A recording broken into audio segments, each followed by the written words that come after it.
Halo semuanya, perkenalkan kami dari kelompok perencanaan menu. Nama saya Hana Nur Hasana. Dan saya Atia Dewiya.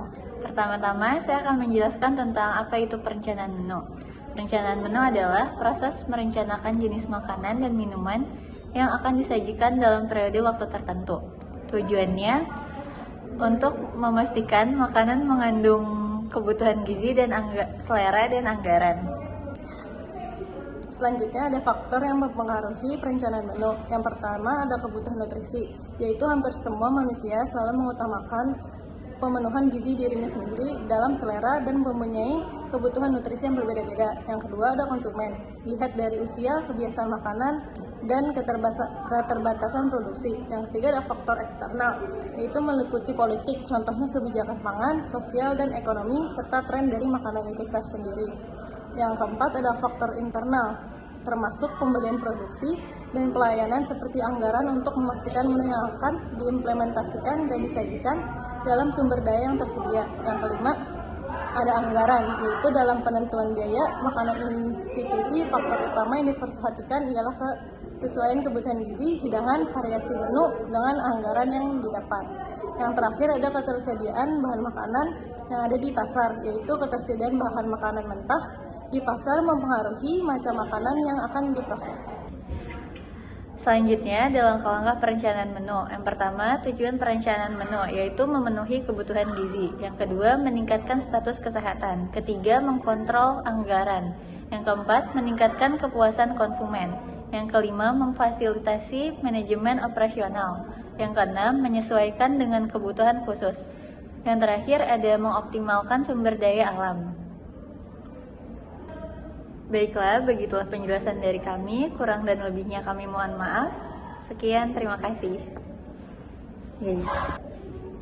Selanjutnya ada jenis-jenis perencanaan menu. Yang pertama itu ada menu seimbang, yaitu menyediakan semua zat gizi dalam jumlah dan proporsi yang sesuai kebutuhan. Yang kedua ada menu terapeutik, yaitu menu yang dirancang khusus untuk kondisi medis tertentu. Yang ketiga ada menu siklus, yaitu menu yang dirancang untuk periode tertentu. Yang keempat ada menu à la carte, yaitu menu yang menawarkan pilihan hidangan individu. Yang kelima ada menu khusus, meliputi menu vegan dan vegetarian, bebas gluten dan alergen. Yang keenam menu berbasis budaya, yaitu penerimaan menu oleh kelompok etnis tertentu tetapi tetap memenuhi kebutuhan gizi. Yang ketujuh ada menu berbasis usia. Yang kedelapan ada menu berbasis aktivitas, yaitu dirancang untuk memenuhi kebutuhan energi berdasarkan aktivitas. Yang kesembilan ada menu ramah lingkungan, yaitu menggunakan bahan makanan lokal dan memilih bahan makanan yang diproduksi secara berkelanjutan. Bahan makanan yang tersedia di Indonesia. Yang pertama, sumber karbohidrat. Contohnya singkong. Yang kedua, sumber protein hewani, yaitu ikan lele. Yang ketiga, sumber protein nabati, contohnya tempe. Dan yang terakhir ada lemak, contohnya minyak kelapa sawit. Selanjutnya, mengidentifikasikan kebutuhan gizi, yaitu perhitungan kebutuhan gizi yang telah disesuaikan dengan kebutuhan individu yang berbeda-beda, seperti anak-anak, ibu menyusui, dan lansia. Ada contoh penyusunan menu khusus. Yang pertama ada menu rendah sodium, direkomendasikan untuk orang dengan penyakit jantung atau gangguan ginjal. Yang kedua ada menu diet penderita GOT, pembatasan menu tinggi purin, cukup kalori, tinggi karbohidrat, rendah protein, dan rendah lemak.